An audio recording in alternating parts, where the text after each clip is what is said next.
Kirk Duckwell here with the House Geeks. Today, I wanted to revisit a video that I did almost exactly 5 years ago. It was called, Does Saving Money Save Money? And it really has to do with first-time homebuyers and saving up for that first house and how long maybe you should do that.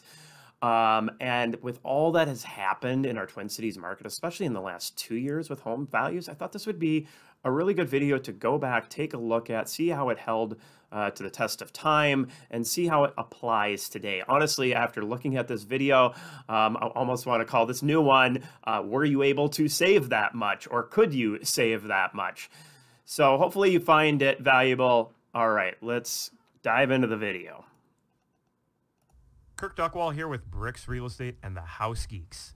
So today, wanted to address something that I come across quite often, which is a home buyer that says at some point, hey, we're going to hold off on our search for a little bit so we can save more money to lower our payment or save more money to maybe buy a nicer house.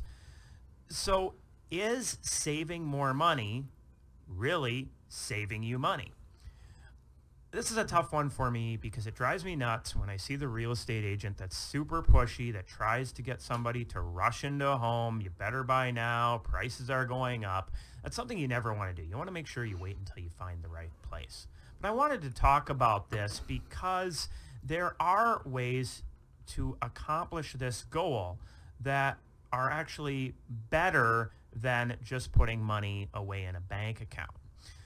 So what we want to look at is appreciation rate. The historic appreciation rate in Minnesota is about 4.6%, and this is dating back to like 1880. If we look at like last year, according to Zillow, it went up 8.2%. The forecast for this next coming year is up another 4.9%. But just using that 4.6 amount, and looking at the median sale price of $253,300, that would mean if we adjust the price up for 1 year, you would need to save over $11,000, because that would adjust up to $264,698. So you need to save over $11,000 just to be at the same starting point that you would be at now. Okay, so that ultimately panned out over that 1 year period of time of April 2018 to April 2019 to actually going up to $268,000. So that person would have needed to save $15,000 to basically buy the exact same house a year later. So you can kind of see how this is playing out, but it gets even more interesting as the time goes on. And that's not even calculating if by chance interest rates go up. Quite often you'll hear real estate agents go, oh, you better buy now. If interest rates go up, you know, it's going to raise your payment. I'm honestly not worried about that. I'm more worried about appreciation and then the key factor in actually dropping the payment, which is mortgage insurance.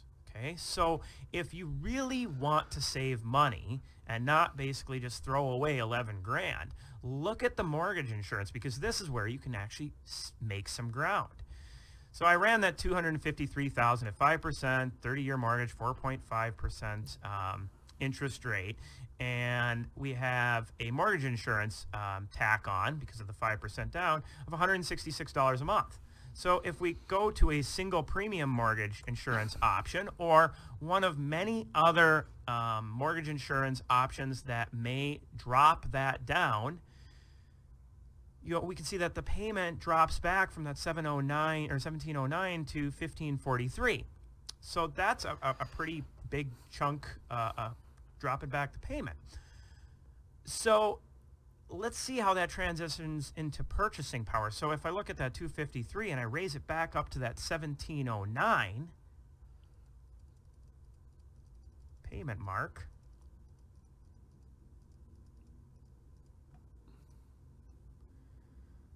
we can basically see that it gave us almost $25,000 more in purchasing power. Okay, so mortgage insurance rates have gone down a bit since this video was made, but this is still a key factor in getting that buying power or bringing your payment back down. So it definitely still applies today. So instead of saving 11 grand, throwing it away, and then saving up whatever we could to raise our purchasing power, by just taking care of the mortgage insurance, we were able to get 25K in purchasing power. Hopefully you found this video helpful.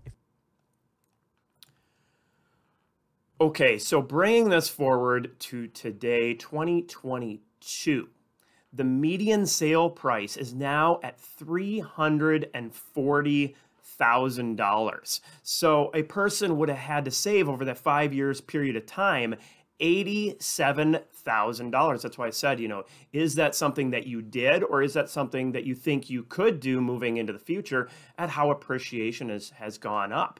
It's basically $17,000 a year was the average. Now, is every year going to be like the last 2 years as far as appreciation? No. I mean, we had appreciation rates in the 11%, but the normal is that around 4.5% range.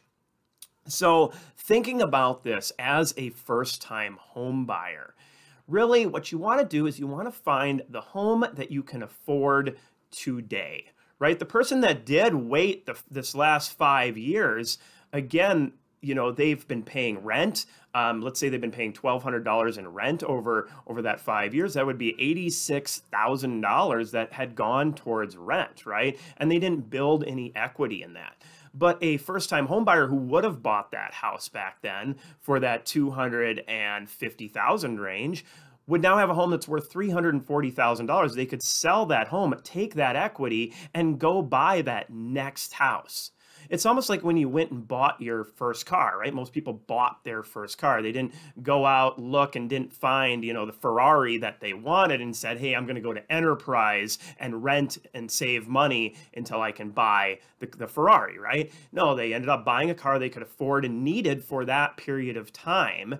And then, over time, they upgraded as time went on, right? So the same is true with houses. You really want to buy that home that you can afford today, that meets your needs for today and maybe the next 3 to 5 years out, and then start collecting that equity immediately, right? Start locking in that payment. You don't have to worry about rents going up over time. So, back to the core of this video, does saving money save money? Well, if you can save $17K a year, yeah, you can maybe get ahead of the curve, but then you factor in the loss of appreciation rent paid, it's real tough to outsave that appreciation. So hopefully you found this information valuable. As always, any questions, please feel free to reach out.